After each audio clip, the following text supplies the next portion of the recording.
출애굽기 4장 1절에서는 모세와 하나님과의 대화가 나옵니다. 모세가 여호와께 아뢰되 오 주여 나는 본래 말을 잘 하지 못하는 자니이다. 주께서 주의 종에게 명령하신 후에도 역시 그러하니 나는 입이 뻣뻣하고 혀가 둔한 자니이다 합니다. 그런데 사실은 모세는 말을 잘하는 사람이었습니다. 애굽에서 젊은 날에 운변수를 배운 사람입니다. 연설을 잘하는 사람입니다. 그런데 왜 여기에서 나는 말을 잘하지 못하는 사람입니다. 입이 뻣뻣해서 혀에 둔한 자입니다. 이렇게 자백했을까요? 연이어서 13절에 모세가 이르되 오 주여 보낼 만한 자에게 보내소서 합니다. 이 모세가 왜 이렇게 되었습니까? 그 말 잘하고 지도력으로 가지고 기백이 충천하던 모세는 어디로 사라진 것입니까? 도대체 그의 신변에 어떤 문제가 생긴 것입니까? 왜 40년 전의 모세와 지금 이렇게 달라진 것입니까? 그 비밀에 대해서 사도행전 7장에서 설명합니다. 사도행전 7장 21절부터 보겠습니다. 버려진 후에 바로의 딸이 그를 데려다가 자기의 아들로 기르매 모세가 애굽 사람의 모든 지혜를 배워 그의 말과 하는 일들이 능하더라 하였습니다. 모세는 이집트에서 지도자 교육을 받은 사람입니다. 백성을 통치하고 통솔하고 설득하며 웅변술에 능한 사람입니다. 그런데 그가 이집트 땅에서 도망가서 미디안 광야에서 40년을 사는 동안 그렇게 과거에 잘해왔던 재능을 모두 상실한 것입니다. 이제 그가 잘할 수 있는 것은 오직 양치기입니다. 자고 일어나 눈을 뜨면 가족 부양을 위해서 일하러 가야 합니다. 이러한 목동일을 40년 동안 하였습니다. 살기 위해서 그는 매일 그 일에 전념했습니다. 그렇게 40년 흘렀습니다. 40년을 흐르다 보니까 옛날에 그 잘하던 것들이 다 잃어버렸습니다. 매일매일 똑같은 생활을 하다 보니 다 잃어버렸습니다. 그 처신술, 그 테크닉 다 잃어버렸습니다. 인간의 말을 알아듣지 못하는 짐승들 데리고 들판에 나갔어. 하루 종일 보내다가 저녁에 돌아와서 집에서 저녁 먹고 잡니다. 그는 이집트 궁정 생활을 떠난 후에 어쩔 수 없이 이런 양치기 일에 종사하게 되었고 이제 이 일의 숙련자가 되었습니다. 그가 잘할 수 있는 것은 인간을 통치하거나 인간들에게 연설하거나 이러한 것들보다 이제는 짐승들 양치기의 일에 잘할 뿐입니다.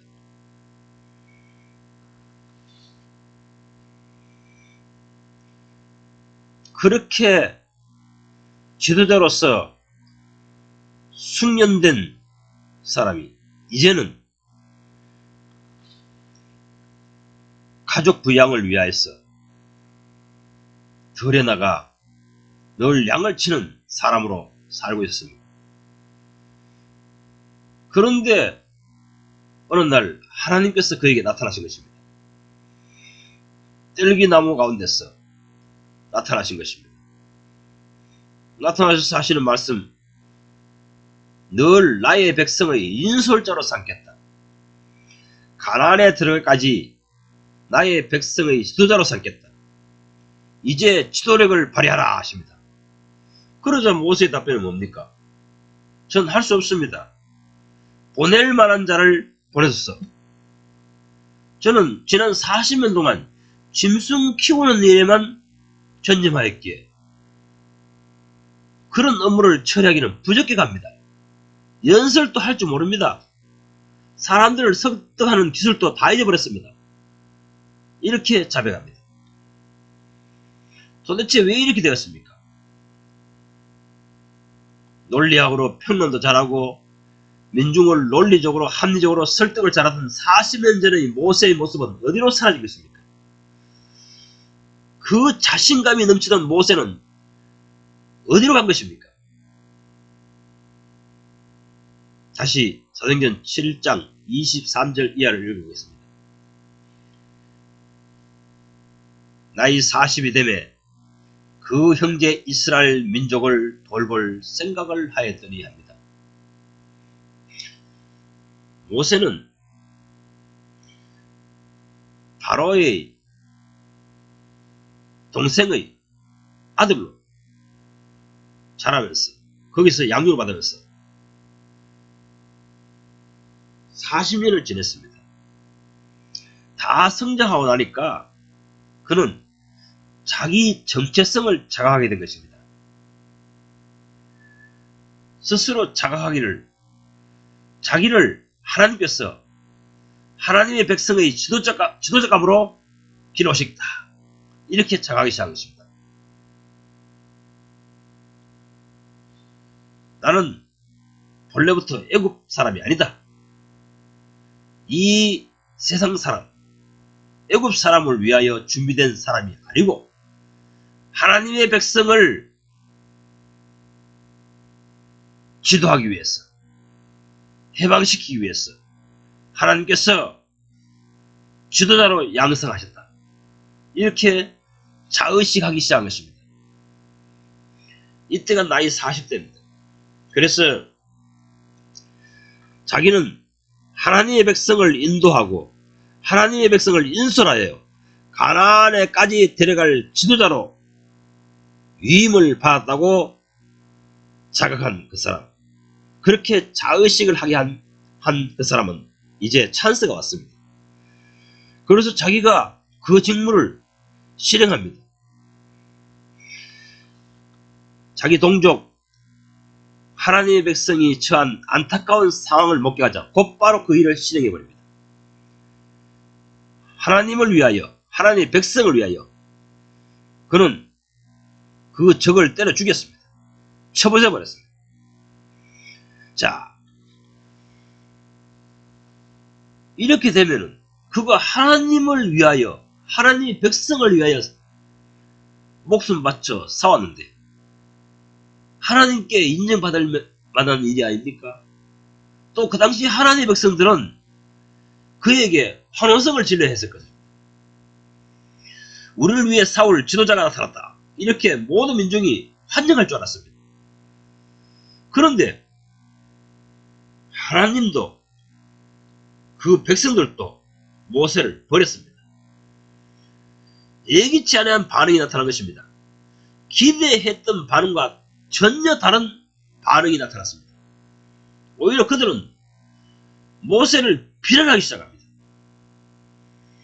하나님의 손길도 그에게 나타나지 않습니다.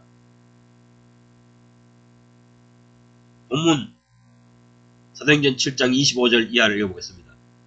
그는 형제들, 즉 하나님을 섬기는 민중들이 하나님께서 자기 손을 통하여 구원해 주시는 것을 깨달으라고 생각하였으나 합니다.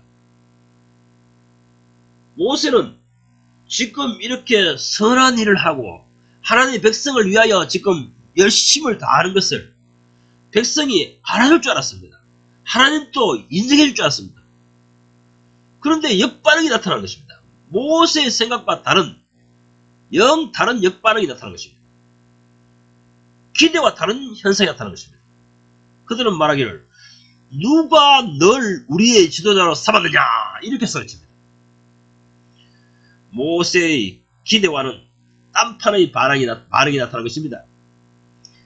모세는 자기 자신을 그 사건을 처리하는 모습을 목격한 민중들이 자기를 지도자로 추대할 줄로 생각했습니다. 또 하나님께서도 그 일을 도울 줄로 생각했습니다. 하나님의 돕는 손길과 하나님에 의해서 이 백성들을 바로의 손아귀에서 해방시키고 그들을 인술하여 하나님의 나라로 전진할 줄 알았습니다. 그런데 백성들은 생각밖에 반응을 나타냅니다. 너를 언제 누가 우리의 지도자로 추대했느냐, 이렇게 반발하기 시작한 것입니다. 또 거기까지는 괜찮은데 오히려 하나님의 반대편인, 하나님의 백성의 반대편인 적인 바로의 편에 듭니다. 그에 가서 모세의 행위를 고발하려 합니다. 이래서 모세는 붙잡히기 전에 도망치려고 광야로 달아났습니다. 미대한 광야로 도망갔습니다. 모세는 얼마나 착잡한 심정을 가지겠습니까? 그가 의도했던 바가 실현되지 아니하자 얼마나 좌절했겠습니까? 너무나 급격한 공경에 처하고 말았던 것입니다. 도망치지 않으면 곧 잡혀 죽을 상황에 직면했습니다. 그래서 그는 죽을 힘을 다해 그가 처한 환경에서 도망쳤습니다. 그래서 그는 어쩔 수 없이 미디안 광야에서 식객이 되었다 합니다. 목숨을 부지하기 위해, 목숨을 연명하기 위해 어쩔 수 없이 미디안 광야에서 처가살이를 시작하게 됩니다. 자기가 선택한 삶이 아닙니다. 자기가 바라던 삶이 아닙니다. 그런데 상황이 그렇게 되었기 때문에 거기에 충실하게 살 수밖에 없습니다. 연명하기 위해서, 목숨을 부지하기 위해서 그 광야에서 처가살이를 하게 된 것입니다. 육신의 눈에 뜨이는 여인과 결혼을 하고 나니 자식들을 낳게 됐습니다. 그래서 출애굽기 2장 23절에 보면 모세 자신의 그 당시 신경을 토로합니다. 내가 타국에서 객이 되었도다. 정말 타국이라 합니다. 자기의 조국은 어디에 있습니까? 원래 이집트가 아닙니까? 거기에 있으면 화롭고 영예로운 삶을 살 수 있고 안락한 삶을 살 수 있는데 바로의 궁정에도 있지 못하고 같은 신앙을 하는 신앙단체에 거기에도 있지 못하고 여기에서 저기에서 모두에게 퇴출당했어요. 그는 이 위대한 광야에 도망갔어. 거기서 정말 이집트에서 왕자의 사위감, 아내감은 얼마나 이쁘고 좋았겠습니까? 그러나 눈에 보이는 것이 그밖에 없으니까 어쩔 수 없이 위대한 제사장의 아내, 딸을 데리고 살게 됩니다. 시프라를 데리고 결혼하게 됩니다. 결혼하니 자식을 낳게 되죠. 그 자식을 낳아서 처음 신경을 토낸 말이 내가 타국에서 객이 되었다. 내가 내 나라에서 쫓겨났다는 겁니다. 내 생활 터전에서 쫓겨났다는 것입니다.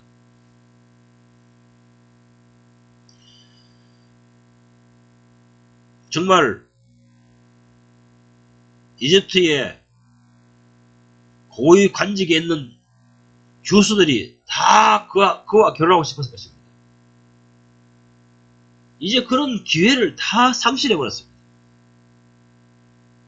그래서 어쩔 수 없이 거기서 결혼을 하고 자식을 놓고 그저 목숨만 연명하고 또 자식이 태어났으니까 뭐 생활비를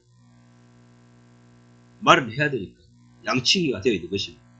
이런 생활을 지금 40년을 하게 된 것입니다. 모세의 그 당시의 고뇌에 대해서 한번 생각해 보십시오. 어찌 보면 내가 타구에서 객이 되었도다. 이런 말은 신세 한탄을 늘어놓은 것 같습니다.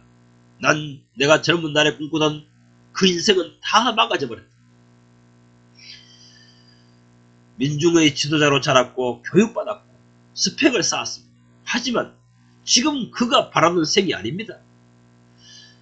지도자로서의 있어야 할 사람이 이제 양치기를 천직으로 여기고 사는 삶을 사고 말았습니다. 우리네 그리스도인의 인생들도 그러하다고 생각이 됩니다. 저는 내가 젊은 날에 바라본 그런 생을 살고 있지 않습니다. 지금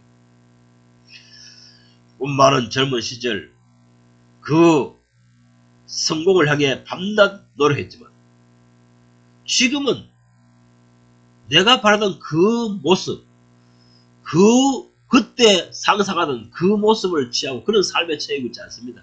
모세도 그래야 한 것입니다. 젊었을 때는 자기가 생각하는 이상적인 삶을 누구나 꿈꿉니다. 그러나 모세는 자기가 꿈꾸는 것과는 완전히 딴판인 인생을 살고 있습니다. 하나님께서는 우리네 인생들을 왜 이렇게 다루시는 것일까요? 모세의 인생을 다루시듯이 하나님께서는 하나님의 사람들을 그렇게 다루고 계신 것입니다. 왜 이렇게 못마땅한 현실을 처하게 하실까요? 내가 30년 전에 40년 전에 꿈꾸고 바라던 기대했던 그런 생활을 살고 있지 않습니다. 지금 모세도 그렇고 우리 자신도 그렇습니다. 저도 그렇습니다. 나의 현재 모습은 내가 젊은 날에 꿈꾸던 그런 모습이 아닙니다. 완전히 빗나갔습니다.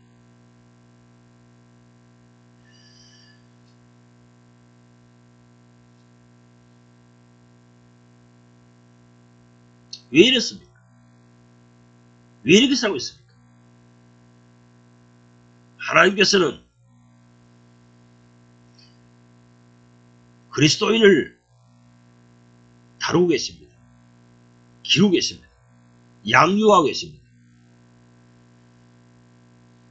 어디까지 양육하시느냐? 우리가 젊었을 때 가졌던 그 모든 꿈, 자기 인생을 사는 것, 그 모든 것을 망가뜨립니다. 망가지게 하십니다. 저 또한 그렇습니다. 이제는 다 포기했습니다. 내가 바라던 생, 내가 꿈꾸던 생을 다 단념했습니다. 그런데 말입니다. 전적으로 내가 바라던 생을 포기하였을 때 그때부터 성령이 하늘로부터 임하기 시작한다는 것입니다. 마치 야복 강가에서 울부짖던 야곱 같습니다.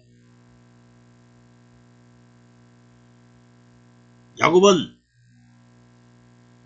아버지의 집을 떠나 외삼촌 집에서 수십 년을 살면서 처자를 생기고 어느 정도 재물을 얻었습니다. 그러나 다시 어쩔 수 없는 환경에 의해서 하나님의 땅으로 돌아올 때에 가로막힌 장벽이 무엇입니까?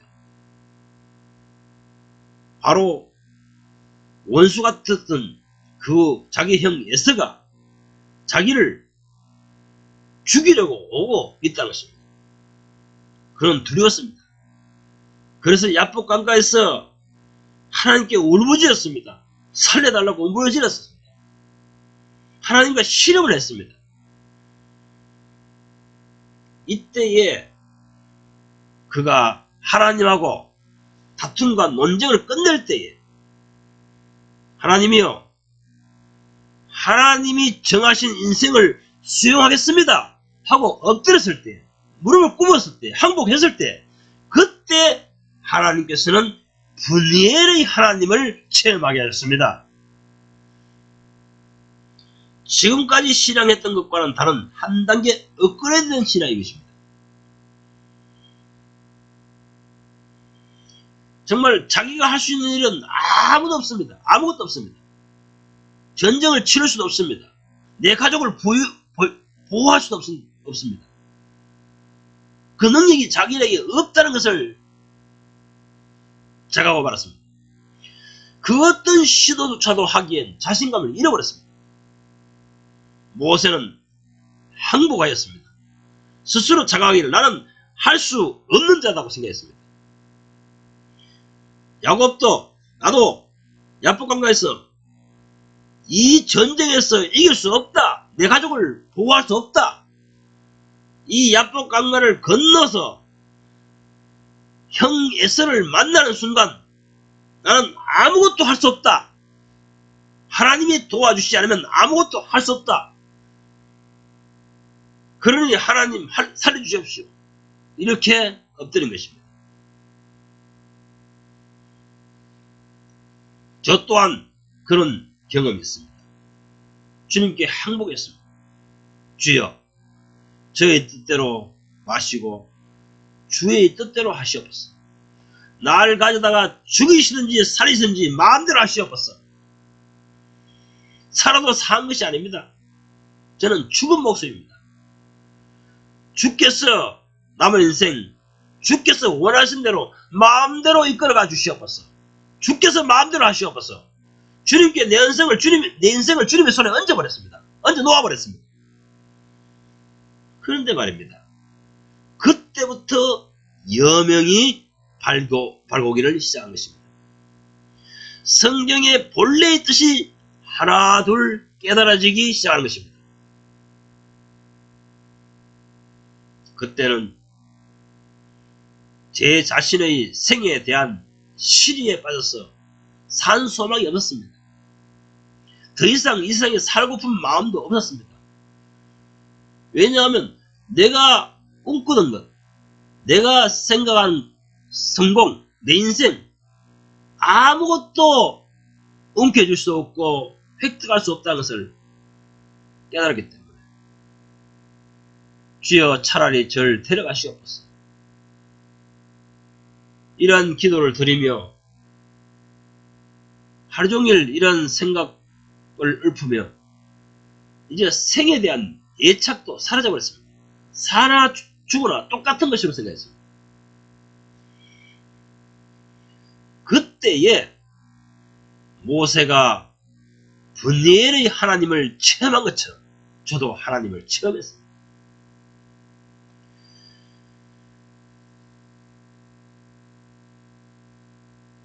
삶에 대한 시리가 꺾였기 때문에 살아야 될 이유도 없었습니다. 주여, 전 이제 죽은 목숨이 오니 주께서 절 알아서 하시옵소서 하고 엎드렸습니다. 항복했습니다. 저는 제 인생을 포기했습니다. 지금 데려가시든지 10년 더 있다가 데려가시든지 당신 알아서 하시옵소서 이렇게 엎드릴 수밖에 없었습니다. 그런데 그때서야 하나님의 말씀에 대한 빛이 열리기 시작한 것입니다. 크리스찬의 생의 의미가 무엇인지 그제서야 깨달았습니다. 그리스도의 존재 이유가 무엇인지 그제서야 깨닫게 된 것입니다. 그제서야 하나님이 인생을 계획하신 것이 무엇인지, 나를 왜 예수 믿게 하셨으며, 왜 거듭나게 하셨으며, 왜 죄사함의 확신을 얻게 하셨으며, 왜 그리스도인의 삶을 살게 하셨으며, 왜 죽도록 교회에 그렇게 열심히 다녔는가, 또 이 세상에서 열심히 살았는데 지금까지 하는 것마다 실패하고 좌절하고 넘어지고 이런 것들이 왜 일어났는가, 이 모든 인생의 비밀을 제가 깨달을 수 있었던 것입니다. 모세처럼 인생을 다루시는 하나님께서는 내가 하나님 앞에서 무엇을 할 수 있다고 얘기할 때에는 하나님이 그를 사용하시지 않습니다. 풀이 죽어 인생이 파김치가 될 때까지 주님께서는 억누르십니다. 항복할 때까지 두들겨 패십니다. 조금 뭐 잘 나가는 인생도 하기도 하지요. 성공하기도 하지요. 그러나 또 실패하게 만드십니다. 좌절감을 느끼게 만드십니다. 그래서 난 이제 아무짝에도 쓸데가 없다. 이렇게 자각할 때까지, 자일할 때까지, 그때까지 하나님께서는 우리를 환난 풍파를 겪게 하시고 매를 치십니다. 환난을 주십니다. 고통을 주십니다.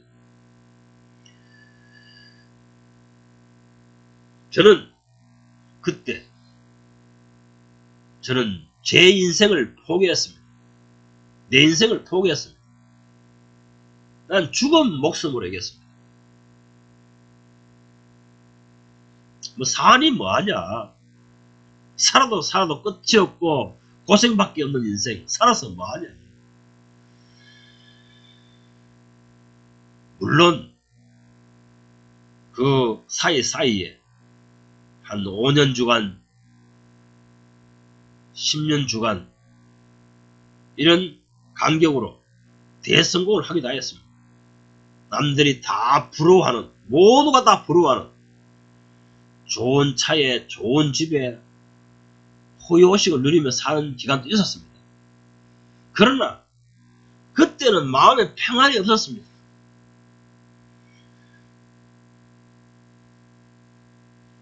그러자 또 신앙을 향해서 돌이키고 했으나 여전히 하나님이 보시기에는 역부족이었습니다. 그래서 저는 하나님께 굴복했습니다. 주여, 내 인생을 내가 살아보니 안 되겠습니다.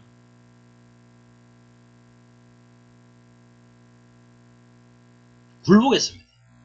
그 굴복했을 때에 주님께서는 나를 들어다 당신의 피로에 쓰시기 시작했습니다. 할렐루야. 승천하셔서 보좌 우편에 앉아 계셔 교회의 머리가 되신 주님께서는 이렇게 자기 인생을 사는 사람은 데려다가 쓰실 수 없습니다. 자신의 동역자로 삼으실 수 없습니다. 그리스도의 몸에 지체의 일을 하게 하실 수 없습니다. 자기 인생을 살기를 포기한 사람, 단념한 사람, 그 사람을 데려다가 그 마음을 돌이키고 주여, 주의 뜻대로 내 인생을 가져다 쓰시옵소서 하고 주님 앞에 완전히 거꾸로 떨어질 때에 그때에 비로소 그리스도의 몸의 지체의 역할을 감당하는 사람으로 쓰시기 시작하는 것입니다. 그 후에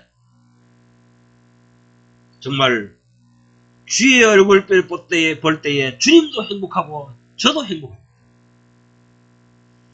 이제야 비로소 하나님과 나 우리는 같은 목적을 이루기 위하여 사는 생애가 열린 것입니다. 그리스도인은 자기 인생을 사는 사람은 자기 인생을 사는 사람, 자기가 생각하는 성공, 자기가 생각하는 하나님의 자기가 생각하는 하나님의 일, 그것을 이루기 위하여 자기 힘으로 아무리 뛰어봤자 아무리 열심히 노력해봐야 성공 못합니다. 좌절감만 겪을 것입니다.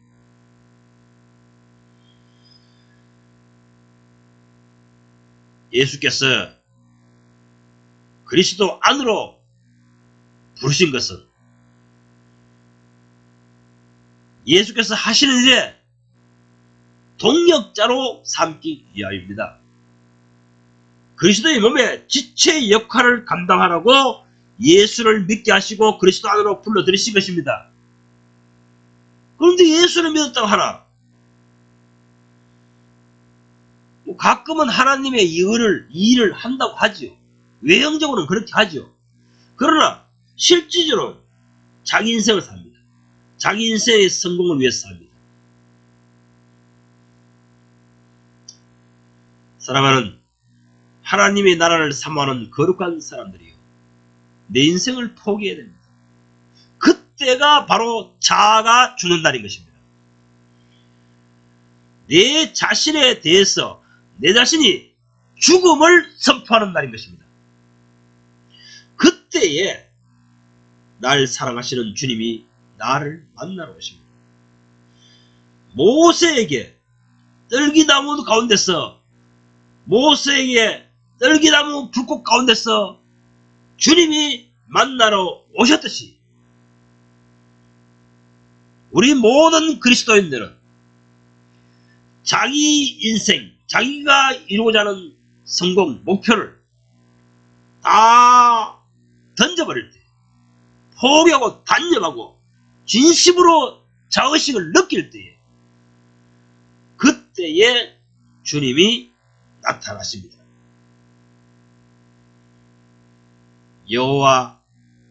여호와의 사자가 불꽃나무 불꽃 가운데서 그에게 나타나시니라. 여호와께서 그가 보려고 돌이켜 오는 것을 보시고